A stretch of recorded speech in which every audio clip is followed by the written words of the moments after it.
Hello, everybody.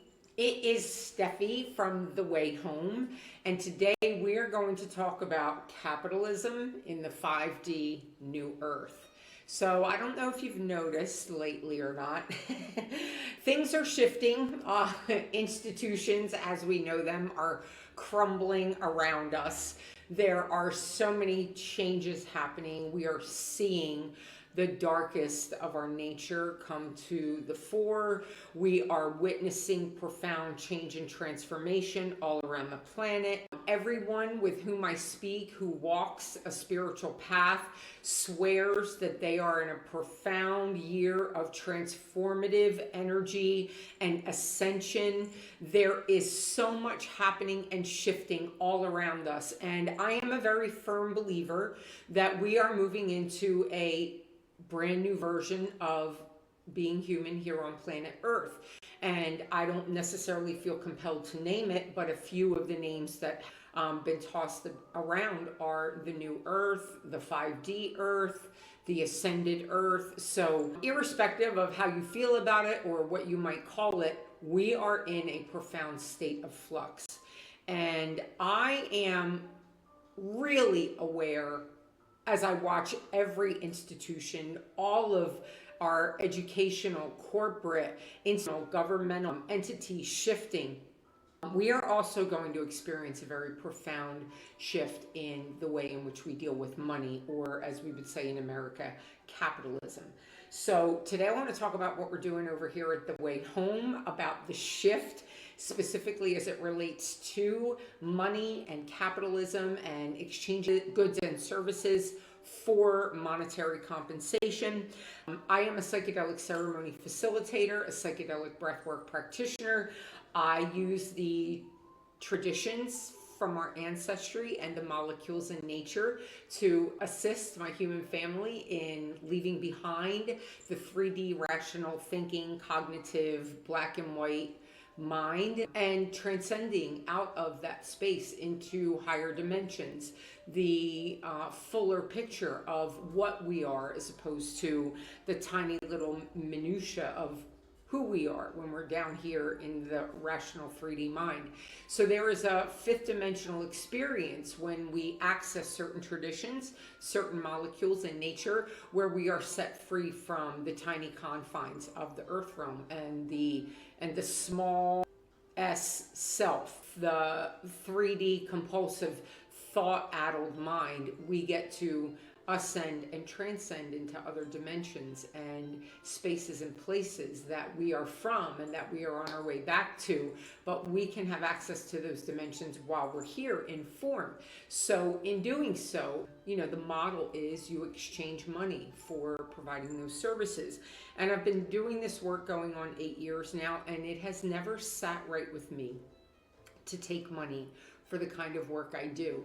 In a way, it is akin to me taking your kidney and selling it back to you, or drawing your blood and selling it back to you.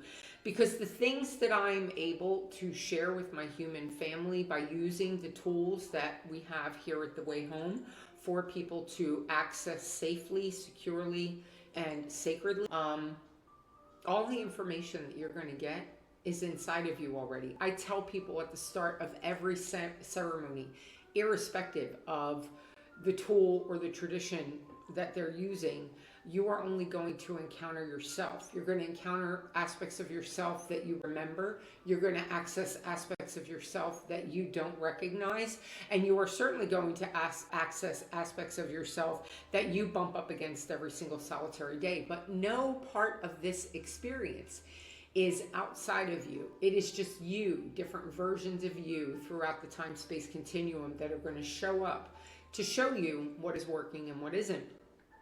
So taking money in exchange for doing that with people, I have always struggled with. And I have a little story. It's kind of a side path, a little tangent, if you will, but it speaks to why I am so confident that the shift we've made here at The Way Home with regard to how we offer our goods and services is real and is appropriate at this time. It's June of 2024 right now, probably back in 2014, 15, 16. It's been several years. I came across the story of a lady named Heide Marie Schwimmer. She was a German psychotherapist, or psychologist even perhaps. She, at the ripe age of 50 years old, decided that she was going to stop using money. She was dissuaded by capitalism and greed and all of the things that that energy draws in, and she decided she was not going to use money anymore.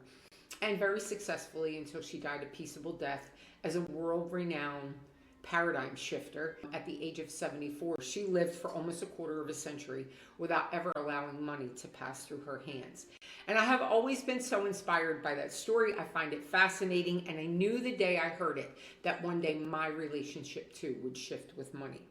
So fast forward to June of 2024, we have been in the shift now. It began, I think, probably somewhat with COVID. Once COVID came to an end, we were absolutely in a paradigm that now we are letting go of, releasing, and watching self-destruct the institutions and the paradigms that we have become so accustomed to. They are leaving us one by one. They are imploding from within. And the same is true about finances. And we've noticed the rise of Bitcoin, cryptocurrency, the blockchain. All of these things have come at a very specific time to help us transition into what the new economy is going to look like in the new earth. So here at the way home, in anticipation of what's coming, I have come to the conclusion that there was one fatal flaw in Heide Marie's supposition that she could live without money. And that was this. She did exchange goods and services with people for her basic life support, roof over her head, food in her belly, transportation around the world. She was invited into homes around the world. She became a worldwide name, and people wanted the value of her presence in their experience. So she was invited oftentimes as a psychotherapist, but even just to be observed, just to have people who wanted to be in her company and understand her thought process and watch her evolution in real time. So she never was without being welcomed somewhere.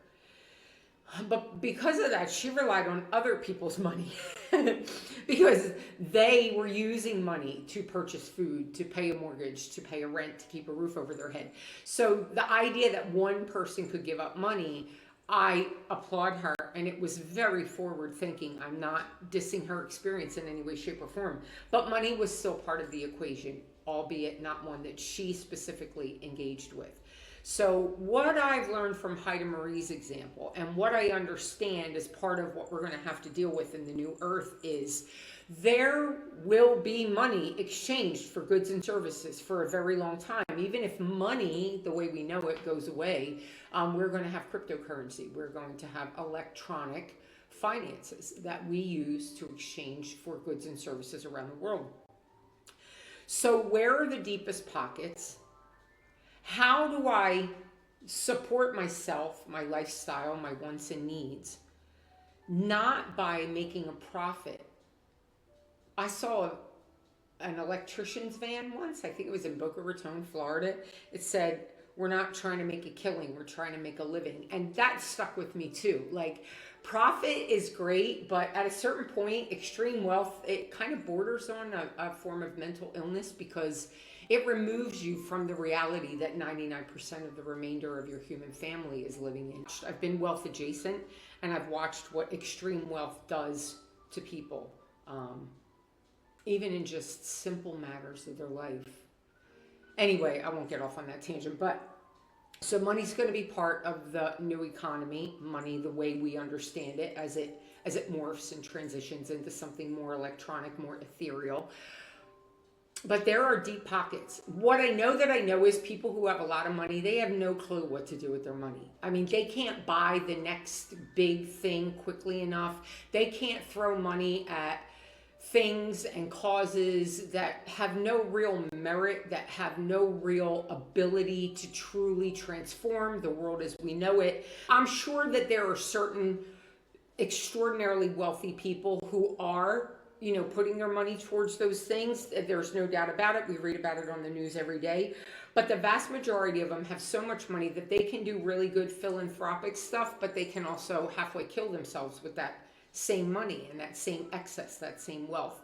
So why not go get their money? Like, I look at it this way: if I can get paid to run a YouTube channel because I attract visitors and subscribers and eyeballs to views and likes, if I can post content on Facebook and get paid in a way by allowing people to see the work that we do here and how profound it is when lives of people change.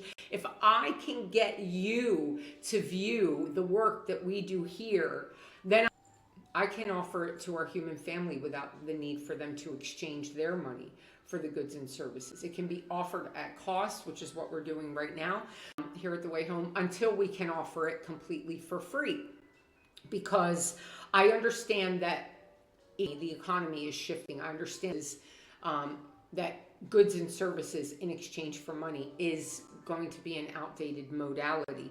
So we're already on that cusp here at The Way Home. For an at-cost fee schedule, you can experience safe, sacred traditions and molecules that allow you to access the higher, more ethereal aspects of yourself for your own healing, for your own spiritual ascension, for your own mental health, emotional health, and well-being. So yeah, the economy is changing. I want to be on the cusp of that. I would appreciate your assistance if you are willing to just hit a subscribe button to watch our videos, even if you put them on mute. At the end of the day, it's about the video running its course. Hit the like button, hit the notification button so you know when there are videos and you have a moment where you can play it on your phone or on your device. Let's turn capitalism on its ass. Let's flip the script on greed and profit. I don't want my human family's money. I want Zuckerberg's money. I want whoever runs YouTube now's money. I want eventually the TikTok guy's money. I'm going to go where the wells are deepest, because we have a very interesting way in which we can earn money today. It does not have to be the way the old paradigm dictated. And I personally am so excited about being able to take on this experiment, see where it leads, and I'm encouraging you, join us. If you get any use out of this content, by all means, subscribe, like the videos, hit the notification bell, and watch us flip capitalism into the new earth. Watch us flip 3D capitalism into a 5D economy that serves everyone in an equitable way, not just those who can afford to pay. So twhic.com is the website. You can go read about the at-cost fee structure there. If you want more information about how it works here at The Way Home, you can access our list of tools that we have here that we offer to our human family so that they may better understand and heal themselves through the use of our traditions and the molecules in nature that allow us to do that. We are the healer. We are the guru. You are the medicine. So that's what I have to say today. I appreciate your attention. Come along for the ride. Let's usher in this new earth with awareness and intention, being part of the shift instead of being the salmon swimming upstream. I honor that. I hope you join us. And even if you don't, you are loved, you are seen, you are source energy. Aho.